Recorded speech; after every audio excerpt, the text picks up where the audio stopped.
దేశం ఇప్పుడు వికసిత భారత్ వైపు దూసుకెళ్తుంటే కాంగ్రెస్ పార్టీ నేతల తీరు మాత్రం మరోలా ఉంది. కేంద్ర ఆర్థిక మంత్రి పార్లమెంట్లో బడ్జెట్ పెట్టడం ఆలస్యం అన్నట్టుగా కాంగ్రెస్ పార్టీ అక్కసు వెళ్లగక్కింది.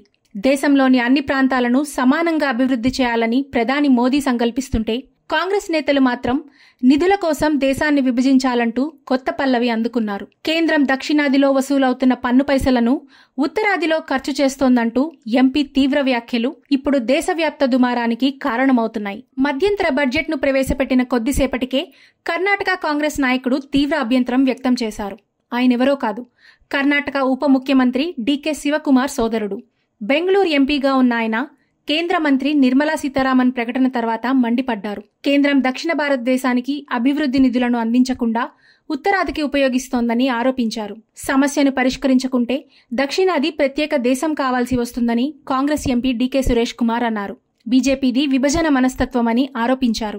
గత ఏడాది కర్ణాటకలో అధికారంలోకి వచ్చిన కాంగ్రెస్ రాష్ట్రానికి కేంద్ర నిధుల వాటా అందడం లేదన్న బెంగాల్ ముఖ్యమంత్రి మమతా బెనర్జీ ఫిర్యాదును తాజాగా ఈ వ్యాఖ్యలు ప్రతిధ్వనించేలా చేస్తున్నాయి. దక్షిణ భారతదేశానికి ప్రతి దశలో అన్యాయం జరుగుతోందని ఆరోపించారు. మా వాటా మాకు ఇవ్వాలని కోరుకుంటామన్నారు. జీఎస్టీ, కస్టమ్స్ లేదా ప్రత్యక్ష పన్నులు అయినా మేము మా సరైన వాటాను పొందాలనుకుంటున్నాం. అభివృద్ధికి కేటాయించాల్సిన మా వాటా డబ్బు ఉత్తర భారతదేశానికి పంపిణీ చేస్తున్నారన్నారు. వచ్చే రోజుల్లో కేంద్ర నిర్ణయాన్ని ఖండించకుంటే ఆ తర్వాత హిందీ మాట్లాడే ప్రాంతాలు దక్షిణాది రాష్ట్రాలపై ఒత్తిడి తెస్తాయని, ఆ కారణంగా తామందరూ ప్రత్యేక దేశం కోసం డిమాండ్ చేయవలసి ఉంటుందని ఆయన అన్నారు. డీకే సురేష్ కుమార్ విమర్శలపై బీజేపీ నేత తీవ్రంగా మండిపడ్డారు. చలువాది నారాయణస్వామి మాట్లాడుతూ కాంగ్రెస్ భారత్ జోడోకు బదులుగా భారత్ తోడో అంటూ దేశాన్ని బ్రేక్ చేయాలనుకుంటోందని మండిపడ్డారు. కాంగ్రెస్ బుద్ధి ఈ దేశాన్ని విడదీస్తోంది. 1947లోనూ అదే చేసింది. రాహుల్ గాంధీ ఈ భారత్ జోడో చేస్తుంటే ఉత్తర భారతదేశాన్ని, దక్షిణ భారతదేశాన్ని విభజించాలని ఈ వ్యక్తులు మాట్లాడుతున్నారు.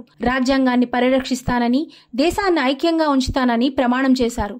ఇప్పుడు ఇదేమిటి అని విమర్శించారు. కేంద్రం తీరును ఎండగడుతూ ఈ నెలలో రాష్ట్ర కాంగ్రెస్ ఒక శ్వేతపత్రాన్ని విడుదల చేసింది. భారతదేశ అభివృద్ధిలో కర్ణాటకది కీలక పాత్ర అయినప్పటికీ రాష్ట్రానికి ఒరిగిందేమీ లేదని పేర్కొంది. కేంద్రం నుంచి రాబడి తక్కువగా ఉందని ఆరోపించింది.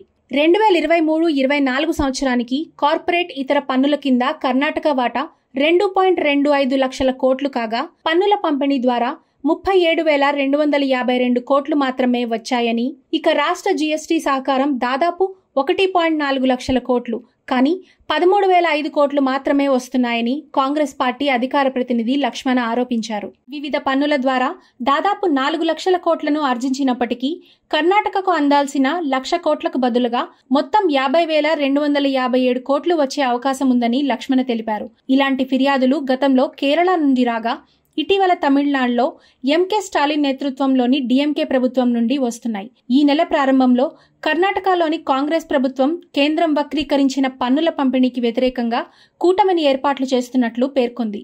ప్రస్తుత ఆర్థిక సంఘం ప్రకారం పన్నుల్లో రాష్ట్ర వాటా 4.71% నుంచి 3.64% తగ్గిందని అధికారులు తెలిపారు.